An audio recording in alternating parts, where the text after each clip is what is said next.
በባለፈው ክፍል 32 እንደተከታተል ነው በፍቅር ተንኮል በተሞላበት የአደይን ደሞዝ ለዳይመንድ በመክፈል ከራሷ እየሰጠች አስመስላ በውሸት እንድመሰክርና የኤላን ሀብል የሰረቀችው ወይም ተባባሪዋ አደይ እንደሆነች እንድናገርላትና እሷ ነፃ እንድትወጣ ያደረገችው ተንኮል ስኬት ላይ እንደዋለ አይተናል። አደይም ሁሉም አይኒ ብላሽ ሲሏት ከቤት ወጥታ ስትሄድ ራሷን ስታ መንገድ ላይ ወርቃ ነበር። ከዛም በኋላ ግን ያ ሴራ የተጠነሰሰው ወደ እነሱ እነ ዳይመንድ እንደወስዷት ስለነበረ በብራማጥ አቅፈው ወደ ቤታቸው እንደወሰዷትና ወደ ራሷ ስትመለስ ራሷን ያገኘችው ያኔ በጭንቀትና በመከራ አሳለፈችበት ቦታ በድጋሚ ተወርውራ በሴራ አገኘችው። ለምን እዛ እንደመጣች ለምን በሷ ላይ ጭካኔ እንደወረደ ብትጠይቀውም ሊያናግራት እንዳልፈለገና ነገሩን አልበስብሶ እንደተወው የኛውን በድንጋጤ ይህንን የሰራሽ ዳይመንድ ነው ከፍቅር ብር ተቀብሎ ብሎ ሁኔታውን ነግሯታል። እሷም መጠየቅ የፈለገችው ዳይመንድ ነውና ፍቱኝ እያለች ስትማጸን እንዳየን ነው። ዛሬስ ምን ተፈጥሮ ይሆን? ክፍል 32ን አብረን የምናየው ይሆናል። ውድና የተከበራችሁ ቤተሰቦች ሰላም እንደምናላችሁ፣ በያላችሁበት የዓለም ዳርቻ ሰላም፣ ፍቅር፣ አንድነት አይለያችሁ። ቪዲዮውን ከወደዳችሁት ላይክ፣ ሼር፣ ሰብስክራይብ ያደርጋችሁ አበረታቱኝ። ዛሬ ክፍል 33ን አብረን የምናየው ይሆናል። በክፍል 33 እንደተከታተልነው ፍቅር የምትቆፍረውን ጉድጓድ አታርቀው፣ ምናልባት አንተ ልትገባበት ትችላለህና የሚባለው ተረት ወደ ፍቅር ሳይደርስ አልቀረም። ደብን ለራሷ ለማድረግ በብዙ ነገሮች ብታማልለውም ደብ ግን ፍቅሩም ሆነ ፍላጎቱ ያለው ከአደይ ላይ እንደሆነ ያስታውቃል።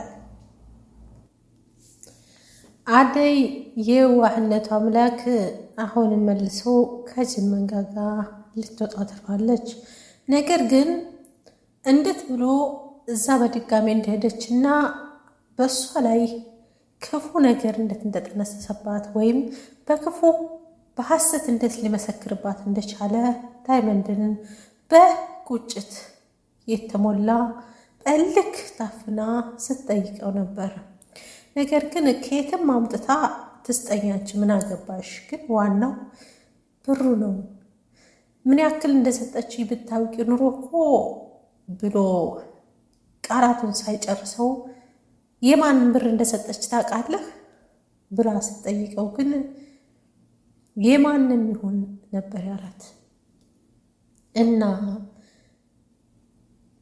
በእኔ በት ላይ ይህን ያክል ጭካኔ የጨከንከው ከየት አምጥታ ይመስልሃል? ያን ብር የሰጠችህ የለፋሁበት የላቤን የጉልበቴን አምጥታ ሰጣህ።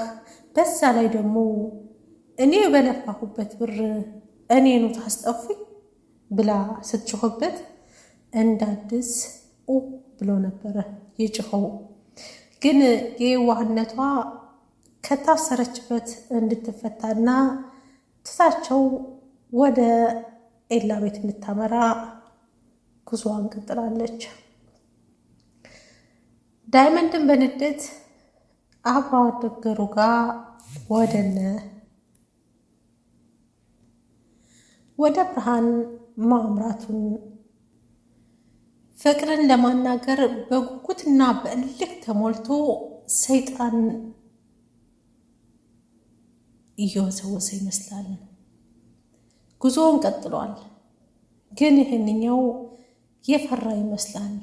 ከፈራህ ተመለስ፣ አትንበቅበቅ፣ ወንድ ወንድ ሽተት፣ ወንዳ ወንዱን እያለ የገሰገሰ በሄደበት ቅጽበት በራፍ አካባቢ ትንሽ እንደቆሙ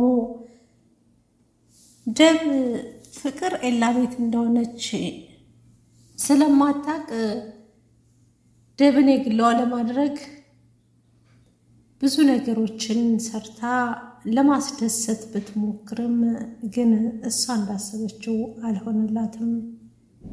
አደይ ከቤት ብትወጣ ደብ ሙሉ በሙሉ ፍቅሩና አንደበቱ በአደይ እየተዋጠ እንጂ ለፍቅር ቦታ የሚሰጠው ጊዜ እንደሌለው እርግጡን ያውቅ ነበር። ፍቅርም ያንን ተጠቅማ አይተናል። እንግዲህ በዛም ብትል በዝም ብትፍረጠረጥም አልሆነላትም እና በመካከል ሊዱ መታ ያው አክሽፋባታለች ማለት ነው ስራዋን። ደብም ወደ ኤላ ቤት እየሄደ እያለ እንግዲህ ዳይመንድ እና ጓደኛው ራፍ ላይ ቆመው እያሉ በሩ ሲከፈት እንደማንም ተደብቀው አሳለፉት። ያው ደብም አይታችኋል ወደ ኤላ ቤት አመራ ማለት ነው። ፍቅርም በንዴት ተውጣ ሊዲያን በዘግታባት ክላስም ዘግታባት ስልኳን ቀምታት ወጣለች። ግን ፍቅር ሁሉም ጋር እንደ ውሻን ጭራ ተያይዛ ማን ጋር ትኖር ይሆን? መጨረሻዋስ ምን ይሆን? ለማንኛውም በሯን ዘግታባት ስልኳን ይዛ ደረጃ ላይ ቁጭ እንዳለች ደብ ኤላና አደይ ወደ ውጭ ለመዝናናት እንደሚወጡና ሊዲያንም ይዘዋት እንዲሄዱ ተስማምቶ ስለነበር ደብ ወደ እህቱ ሲደውል ስልኩ አይመለስለትም። ሊዲያም ሆነች ፍቅር ስልክ አላነሳለች ሲሉ በድንጋጤ ተዋጠ። ምን ነው የተፈጠራለ? ምን ሆንክ ብለው ሲጠይቁት ሁለቱም ስልክ እንደማያነሱና እሱ ከቤት ሲወጣ ሊዲያና ፍቅር ተጣልተው እንደነበር እሱም ደግሞ ጥሏቸው መሄድ እንደሌለበት ግን ደግሞ የአደይ ነገር ሆኖበት ጥሏቸው ወደ ኤላ ቤት እንዳመራ ይናገርና አይ ሁለቱም አንድ ቤትማ ከሆኑ ይጋደላሉ ሄድላቸው ብላ ስትለው አደይ ተነስቶ ወደ ቤት ጉዞውን ያመራል። መች እዛ ደረሰው። በሩን በመቆርቆር ፋትራ ያሳጧት እነ ዳይመንድ በንዴት ማን ነው ብላ እንደለመደችው ስልኩን ጣል አርጋው ወደ ውጭ ወጥታ ማን አዞህ ነው በር መቆረቆር? ይሄን ያክል ብርነ ተከፍለዋል ምን አመጣህ ብላ ስትጠይቀው ጉሮሮዋን አንቆ አንጠልጥሎ ልክ እንደ ውሻ ተሸክሟት ጉዞውን አመራ። የምትቆፍረውን ጉድጓድ አታርቀው መልሰህ ልትገባበት ትችላለህና የሚባለው ተረት ፍቅር አደይ የገባችበትን ስቀቀን ሳትቀምሰው አልቀረችም። ግን ምን ደርሳ ይሆን? እውነት እንደ ባለፈው እንዳደይ አግተዋት ይሆን ወይስ እራርተው መልሰዋት ይሆን? ቀጣይ ክፍል 34 ላይ የምናየው ይሆናል። ሁላችሁም ቪዲዮን ከወደዳችሁት ላይክ፣ ሼር፣ ሰብስክራይብ ያደረጋችሁ አበረታቱ ማለት ነው። እውነት ለመናገር መልካምነት ለራስ ነው። የአደይ ትዕግስት ለሰው ልጅ ጥሩ ሀሳብነቷና በራሷ ላይ የሚጫንባትን ጫና ሁሉ ተቋቁማ እዚህ መድረሷ ልክ አደይ የሄደችበትን መንገድ ፍቅርም ስትሄድ ማየቱ አልቀረም። ፍቅር ተስተካከለ ይሆን? አደይስ ተመልሳ እነ ባርቆቴ ቤት ትሰራ ይሆን? ወይስ ደግሞ አንድ ይወጥቻለሁ ስራ ፈልጌ እገባለሁኝ አልመለስም ዴብ ብላ እንዳለችው በዛው ትቀር ይሆን? ቀጣይ ላይ አብረን የምናየው ይሆናል።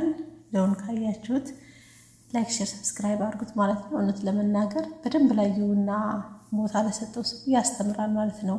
የአደይ ትዕግስተኝነት በቃ ለማንኛውም ነገር ትዕግስት መኖር አሰብነው ደረጃ ላይ እንድንደርስ ከክፉ ነገር ራሳችንን እንጠብቅ ብዙ ነገሮችን ያስተምራል ማለት ነው። ሁላችሁም ላይክ፣ ሼር፣ ሰብስክራይብ ያደርጋችሁ ተከታተሉት። በያላችሁበት የዓለም ዳርቻ ሰላም፣ ፍቅር፣ አንድነት አይለያችሁ። መልካም ጊዜ